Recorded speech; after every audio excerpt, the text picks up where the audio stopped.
Hello សួស្តីកូនស្រីប៉ាប៉ាចង់ឲ្យកូនមើលសម្បុរប៉ាប៉ាជាមួយនឹងម៉ាមី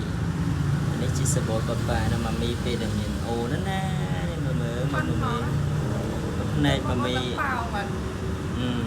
យចូលនឹងទូរស័ព្ទមិននេះគេថាកាន់តែស្រឡាញ់គ្នាកាន់តែមុខដូចគ្នាមែនទេពេលណាដូចគ្នាប៉ុន្តែមុខបងវែងយ៉ាងហ៎អត់ទេមកឆ្អឹងមកមានអារម្មណ៍ឈប់តាបងមែនអូនឃើញអត់គេទៅបីអូនខ្វាត់ទៅទៅនេះបើពេលធំឡើងកូននៅដល់តែកូននៅណាកូនមើលនៅនេះ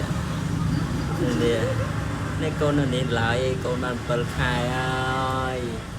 ចឹងធំឡើងបើកូនឃើញវីដេអូមួយនេះមានន័យថាប៉ានេះរូបប៉ាពេលមិនតាន់មានអូនហ្នឹងណាមានន័យថាអូនអត់តាន់ចេញមកក្រៅហើយជាមួយពេលអូនចេញមកក្រៅទម្រង់ប៉ានិងម៉ាក់នឹងមានទម្រង់មុខមាត់បែបណាផតជាងមុនឬក៏ប៉ោជាងមុនហើយភ្នែករបស់ប៉ាម៉ាមីខ្មៅជាងមុនអត់ចឹងប៉ាថតវីដេអូនេះចង់ទុកឲ្យកូនមើលពេលដែលកូនធំនឹងក្តីអូខេមែនអត់ម៉ាមីមែនណា